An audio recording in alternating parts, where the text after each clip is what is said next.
In the final 3 months of 2025, Tesla told the world it sold 7,071 Cybertrucks in the United States. On paper, that looked like a company holding steady.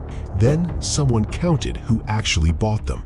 1,279 of those trucks were registered to a single buyer, SpaceX, Elon Musk's rocket company.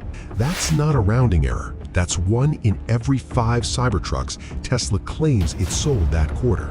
And by the end of this video, you'll understand exactly why the richest man on Earth needed to buy his own product and what that says about a truck that was supposed to sell 250,000 units a year.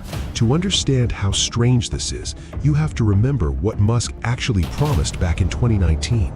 On a stage in Hawthorne, California, he unveiled a stainless steel pickup and called it bulletproof, a truck that could survive almost anything. The starting price, $39,900, cheaper than a loaded F-150. Within a week, Tesla had collected $250,000 refundable $100 deposits. That number would eventually cross $1 million. Musk told investors the truck would sell 250,000 units a year, maybe more. He said it would beat the F-150 on capability and beat a Porsche 911 on speed. For a while, that story was worth billions in market value on its own. Then reality showed up 4 years late. Production didn't start until November 2023. The $39,000 base model never arrived. Early buyers who wanted one immediately paid for a Foundation Series, a launch edition that started near $100,000 and climbed past $120,000 with options. A truck pitched to compete with an F-150 was now competing with luxury SUVs. And the specs quietly shrank too. The range dropped, the towing capacity dropped, the payload dropped. Every headline number from the 2019 stage had been walked back by the time the truck reached a driveway. Here's what that gap did to actual sales. 2024, the truck's first full year, just under 39,000 sold. 2025, 20,237, a 48% collapse in a single year. Early 2026, the worst quarter since deliveries began, barely 3,500 trucks nationwide in 3 months. Tesla built a factory in Texas designed to produce up to 250,000 Cybertrucks a year. Right now, that factory is running at a fraction of what it was built for. Somewhere between the stage reveal and the parking lot, demand didn't slow down, it fell off a cliff. And this is where the story stops being about a truck and starts being about accounting.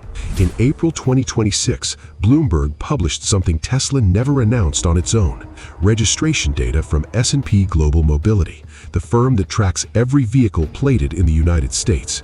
That data showed the fourth quarter of 2025 in a completely different light.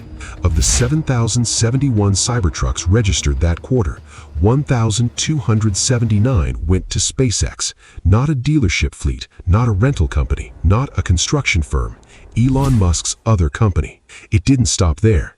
SpaceX kept buying into 2026, over 200 more across January and February alone. Add Musk's other ventures, the Boring Company, XAI, and Neuralink, and you get several dozen more on top of that. Strip all of it out, and the number of Cybertrucks bought by genuinely independent American customers drops to somewhere around 20,000 a year. That's roughly 8% of the number Musk told shareholders to expect. Here's the part that should concern you, whether or not you ever wanted a Cybertruck. SpaceX is privately held. It doesn't file public earnings. Its board answers to one person. When SpaceX buys $100 million of trucks from Tesla, that revenue lands on Tesla's public books as a completed sale. Investors see a number. They don't see who signed the check. If an unrelated company, a delivery fleet, a construction firm, had ordered 1,000 of these trucks, Tesla would have issued a press release about the deal. When the CEO's other company placed the order instead, there was no announcement, no disclosure, nothing. The only reason anyone found out is that vehicle registrations are public record and a reporter went looking. Tesla's defenders will point out that SpaceX has real operational uses for trucks like this: launch site security, hauling equipment, off-road capability at remote facilities. That might even be true for some of them. But it doesn't explain why a company with roughly 14,000 employees needed over 1,300 trucks in a single quarter. That's one Cybertruck for every 11 people who work there, in 3 months, at a company that already had a vehicle fleet. The simpler explanation is the one industry analysts have started saying openly. Tesla has run out of independent buyers, and its CEO is using his other business as a place to park the inventory. Now, to be fair to Tesla, there's a real counterargument here, and it deserves airtime. In February 2026, Tesla launched a cheaper dual-motor Cybertruck, priced close to what Musk originally promised back in 2019. If that version connects with buyers who wanted a Cybertruck at a normal truck price all along, the second half of 2026 could look very different from the first. It's a plausible bet. It's the bet Tesla is making. But it comes with its own trap. Every Foundation Series owner who paid 6 figures in 2024 watches their truck lose even more value the moment a cheaper version floods the market.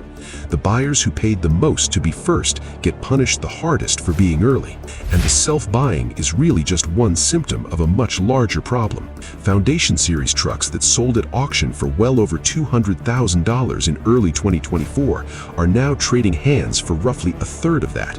Some Tesla dealerships have reportedly stopped accepting Cybertrucks as trade-ins altogether because they don't believe they can move them. Independent analysts now project this truck will lose more than half its value within 5 years, nearly double the rate of an ordinary pickup. On top of that, the recalls kept stacking.